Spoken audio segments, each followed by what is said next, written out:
تو پھر کیا ہوگا، اس کے درجات بلند ہوتے چلے جائیں گے، وہ قرآن پڑھتا جائے گا، اس کا مقام اونچا ہوتا چلا جائے گا۔ پھر انسان حسرت کرے گا کہ کاش میں بھی تعلق قرآن سے بناتا دنیا میں۔ قرآن مجید کے ایک ایک حرف پر 10 نیکیاں، الف لام میم، یہ 3 حرف ہے تو 30 نیکیاں۔ جو شخص قرآن شریف پڑھتا ہے اس کے والدین کو تاج پہنایا جائے گا، اور بہترین والدین کے لیے اولاد کی طرف سے تحفہ، اولاد کی طرف سے قیمتی تحفہ قرآن مجید ہی ہے۔ والدین کے مرنے کے بعد بھی جب جب جب جب جب جب اولاد قرآن مجید پڑھتی ہے، سیکھتی ہے، کھولتی ہے، سمجھتی ہے، جب جب اولاد کا تعلق قرآن سے ہوتا ہے نا، ماں باپ کے درجات خود بخود بلند ہوتے ہیں۔ اپنے بچوں کو کم از کم قرآن کی طرف ضرور لائیے، قرآن والا ضرور بنائیے۔ میری ایک جاننے والی ہے 45 پلس یعنی 45 سال کی عمر کے بعد قرآن پاک حفظ کیا ہے، اور مجھے اتنا فخر محسوس ہو رہا تھا کہ اگر انسان چاہے تو کیا نہیں کر سکتا، سب کچھ کر سکتا ہے، سب کچھ کر سکتا ہے۔ ہمارے ارادے مضبوط ہونے چاہیے۔ اگر ہم یہ سوچیں نا کہ ہم مسافر ہیں اور ہم نے کچھ نہ کچھ کر کے جانا ہے، کچھ نہ کچھ کر کے جانا ہے، تو ہم سب کچھ کر سکتے ہیں۔ کوشش کرنے والوں کی ہار نہیں ہوتی۔ جن کے دلوں میں قرآن محفوظ ہوتا ہے ان پہ آگ بھی اثر نہیں کرتی۔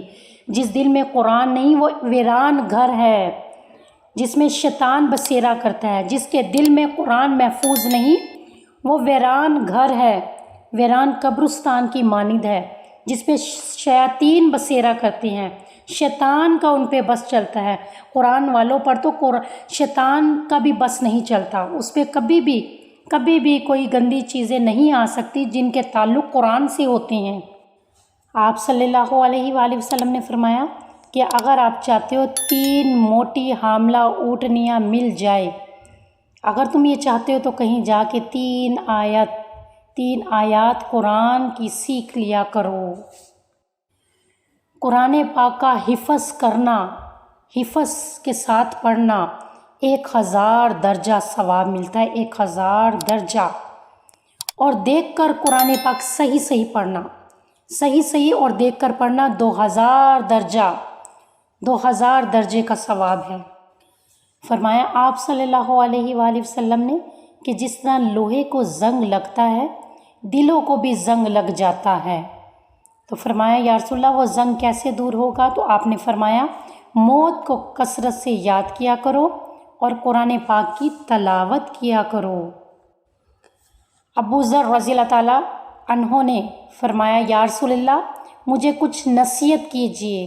آپ پیارے آقا نے فرمایا، آپ صلی اللہ علیہ وآلہ وسلم نے فرمایا کہ آپ قرآن پاک کی تلاوت کیا کرو، یہ دنیا میں نور ہی نور ہے، نور ہی نور ہے، پڑھنے والوں کے لیے نور ہی نور ہے، اور آخرت میں ذخیرہ ہے۔ فرمایا جب کوئی جماعت قرآن مجید کی تلاوت کرتی ہے تو سکینہ نازل ہوتا ہے، رحمت ڈھانپ لیتی ہے، رحمت چاروں طرف سے ڈھانپ لیتی ہے، فرشتے گھروں کو گھیر لیتے ہیں جہاں قرآن پاک پڑھا جاتا ہے، اور اللہ سبحانہ و تعالی قرآن والوں کا ذکر فرشتوں کی محفل میں کرتے ہیں۔ فرمایا اللہ تعالیٰ سب سے زیادہ کان لگا کے آواز قرآن والوں کی سنتے ہیں۔ فرمایا جب آپ کی کوئی دعا قبول نہ ہو تو قرآن والوں سے دعائیں کرواؤ، اللہ قرآن والوں کی دعائیں قبول کرتے ہیں۔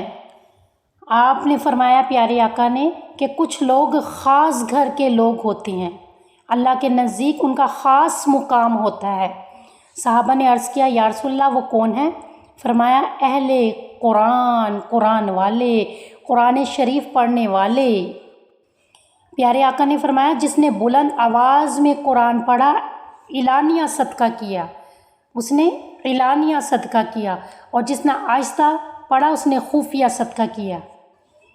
پیارے آقا نے فرمایا قرآن ایسا شفیع ہے کہ جس کی شفاعت قبول ہوگی، یہ شفاعت کرے گا اور اس کی شفاعت 100% قبول ہوگی، اور ایسا جھگڑالو ہے جس کا جھگڑا تسلیم کیا جائے گا۔ فرمایا قرآن مجید کی ایک ایسی صورت ہے جو اللہ پاک سے کہے گی کہ یا اللہ یا تو میرے پڑھنے والے کو جنت میں داخل کر دے یا مجھے قرآن مجید سے نکال دے، تو اللہ پاک اس سے لاڈ کریں گے اس صورت سے اور کہیں گے کہ جا اپنے پڑھنے والے کا ہاتھ پکڑ کے جنت میں لے جا۔ وہ صورت ملک ہے، صورت ملک ضرور پڑھا کرے، 30 آیات کی ایک ایسی صورت جس کی سفارش 100% قبول ہوگی۔ فرمایا پیارے آقا نے قیامت کے دن اللہ کے نزدیک قرآن پاک سے بڑھ کر، قرآن مجید سے بڑھ کر کوئی بھی سفارش کرنے والا نہ ہوگا، اور نہ کوئی نبی نہ کوئی فرشتہ ایسا ہوگا جو قرآن کی برابری کر سکے۔ سب سے پہلے جس کی سفارش قبول ہوگی وہ قرآن مجید جو خود رب تعالیٰ کے منہ سے نکلی ہوئی ہے، قرآن پاک، یعنی قرآن کا تعلق رب کے تعلق، یعنی قرآن کی دوری رب سے دوری ہے۔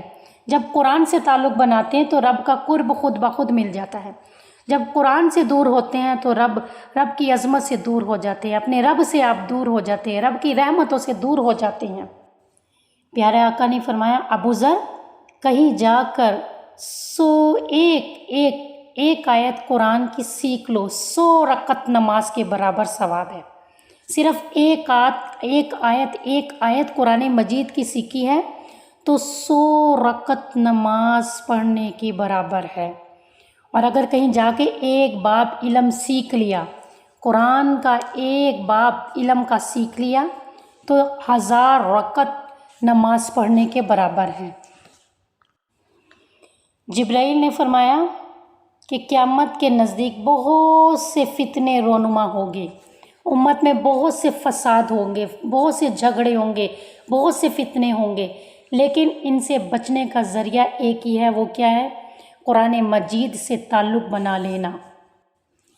ایک صحابی سرحد پہ پہرا دے رہے ہیں، تو پہرا دیتے دیتے انہوں نے نماز شروع کر دی اور نماز میں سورۃ کہف کی تلاوت شروع کر دی۔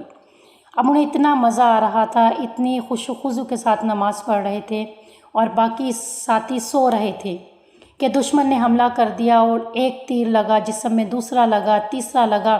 جب انہوں نے دیکھا کہ میں مسلسل تیر کھا رہا ہوں اور ایسا نہ ہو کہ دشمن زیادہ حملہ کر دے، مجبوراً آپ نے نماز مختصر کی ہے اور اپنے ساتھیوں کو اٹھایا کہ دشمن نے حملہ کر دیا، اٹھو، اور کہا کہ مجھے اتنا مزہ آ رہا تھا کہ اگر پورے جسم میں بھی میرے تیر لگ جاتے اور میں سلام کبھی بھی نہ پھیرتا، کبھی بھی نماز مختصر نہ کرتا، اگر مجھے آپ کی فکر نہ ہوتی کہ اگر میری لاپرواہی کی وجہ سے کہیں آپ لوگوں کی جان نہ چلی جائے۔ کہنے لگے مجھے سورۃ کہف کا پڑھنے کا اتنا مزہ آ رہا تھا کہ مجھے اگر آپ کی فکر نہ ہوتی تو میں نماز میں کمپلیٹ سورۃ کہف کی تلاوت کرتا۔ یعنی اتنا صحابہ کرام کو قرآن مجید سے محبت تھی کہ انہیں تیر کا بھی اثر نہیں ہو رہا تھا۔ تیر لگ جانے کے بعد بھی انہوں نے اپنی جان کی پرواہ نہیں کی، اتنا قرآن کی محبت میں مست ہو گئے تھے۔ کاش ہمیں بھی ایسی ہی قرآن پاک سے محبت ہو جائے۔ اگر آپ چاہتے ہیں کہ کہیں نہ کہیں آپ کے لیے کوئی دعاؤں والے ہاتھ کھڑے رہیں اور دعا کرتے رہیں تو طالب علم بن جائیے، قرآن مجید کے طالب علم بن جائیے۔ عبداللہ بن مبارک سے کسی نے پوچھا کہ کب تک قرآن کے طالب علم بنے رہو گے، کب تک؟ اب تو تم بوڑھے ہو چکے ہو۔ تو کہا کہ بھلا کیوں نہ میں وہ شخص بنوں کہ جس کے لیے سمندر کی مچھلیاں بھی دعا کر رہی ہے اور آسمان کے فرشتے بھی دعا کر رہے ہیں۔ طالب علم کے لیے سمندر کی مچھلیاں اور آسمان کے فرشتے بھی دعا کرتے ہیں۔ میں تو کہتی ہوں کہ اب تو اتنا آسان ہو گیا ہے قرآن پاک کا زندگی میں آنا، آن لائن کلاسز کے ذریعے اتنا آسان ہو گیا ہے کہ ہم ہاؤس وائف کہیں نہ کہیں اپنے گھروں میں اگر ایک آیت کا بھی سبق لے تو ہماری زندگی اور آخرت کامیاب ہو جائے گی۔ اکثر میری فون پہ بات ہوتی ہے اسٹوڈنٹ سے، تو جب وہ کہتی ہیں ہم قرآن پاک کا سبق یاد کر رہے تھے تو مجھے اتنی خوشی ہوتی ہے کہ اللہ پاک ان کے کتنا قریب ہے۔ جب انسان قرآن کے قریب ہوتا ہے تو اللہ اس کے قریب ہو جاتا ہے، اور آپ کی زندگیوں میں سکون کا راستہ ہی قرآن مجید ہے۔ تو پیاری بہنوں، جہاں پر بھی سننے والے سامعین جس کو جہاں آسانی ہوتی ہے، مرنے سے پہلے رب کی کتاب کھول کے ضرور سمجھیے، ضرور اپنا تعلق قرآن مجید سے بنا لیجئے، جس کو جہاں آسانی ہوتی ہے ایک قطرے قطرے سے سمندر بن جاتا ہے، اور طالب علم پہ موت کی بھی آسانی ہوتی ہے۔ طالب علم کو عذاب قبر سے بھی اللہ بچا لیتا ہے۔ طالب علم کے لیے بہت آسانیوں کا معاملہ ہوتا ہے، اللہ کو طالب علم پہ بڑا پیار آتا ہے۔ ہمارے ایک جاننے والے عمرے پر گئے تو تھوڑے عرصے پہلے ان کے بھائی کا انتقال ہو چکا تھا، تو انہوں نے وہاں جا کے بار بار اپنے بھائی کے لیے دعا کی، بار بار دعا کی کہ اللہ میرے بھائی کو بخش دیجئے، اللہ تعالیٰ اس کے لیے آسانی اللہ پاک بنا دے۔ تو ان کو خواب آیا اور خواب میں دیکھا کہ بھائی بڑا پریشان ہے۔ بھائی سے پوچھا اللہ نے کیا معاملہ کیا؟ تو بھائی کہنے لگا کہ میں بہت پریشانی میں وقت گزار رہا ہوں، اور اللہ نے مجھے فرمایا کہ قرآن مجید کی کوئی بھی سورت سنا دو، قرآن تمہاری بخشش کا ذریعہ بن سکتا ہے۔ اگر تم قرآن کی کوئی بھی چھوٹی سے چھوٹی سورت سنا دو تو تمہاری بخشش ہو سکتی ہے۔ تو کہنے لگا بھائی میں دنیا میں قرآن نہیں پڑھتا تھا، تو لہٰذا میرے دل دماغ پر میری زبان پہ قرآن چڑھ ہی نہیں رہا، مجھے سمجھ ہی نہیں آ رہی۔ تو ظاہر ہے قرآن تو وہی آخرت میں بھی پڑھے گا نا، چڑھتا جائے گا درجات جنت کی اور پڑھتا جائے گا جس نے تعلق بنایا ہوگا، جس نے دنیا میں اس سے محبت کی ہوگی، اسے سینے سے لگایا، اسے گلے سے لگایا، اسے پیار کیا، اسے سمجھا، اسے اپنی زندگی میں لایا اور اس کے مطابق زندگی گزاری، تو وہی تو قرآن آخرت میں بھی سنا سکے گا نا۔ قرآن اسی کا تو رفیق بنے گا نا جو اپنی زندگی میں لایا تھا، اور جس نے کبھی پڑھا ہی نہیں، اس کی ویلیو، اس کی قدر و قیمت، اس کی فضیلت، اس کی عظمت، اس کی شان و اس کی شوکت کو سمجھا ہی نہیں، جس نے کبھی اس سے تعلق ہی نہیں بنایا، تو وہ کیا آخرت میں اس کو یاد کرے گا یا کیا آخرت میں سنا پائے گا؟ اس کو کیا یاد ہوگا؟ جس کی زندگی میں قرآن ہی نہیں تھا، اس کو آخرت میں قرآن کیسے اسے قرآن کا قرب مل سکتا ہے؟ قرآن تو انہی کا رفیق ہے نا جنہوں نے دنیا میں اس قرآن کو رفیق بنایا ہوگا۔ تو آج ہی سے اپنی زندگی کا وقت مت ضائع کیجیے، آج اور اسی وقت سے قرآن مجید کو اٹھا لیجیے اور اپنی زندگیوں میں لے آئیے۔ جب زندگی میں قرآن آئے گا تو سکون بھی آ جائے گا، قرار بھی آ جائے گا، اللہ ساری پریشانیاں بھی دور کر دے گا۔ وما علینا الا البلاغ المبین۔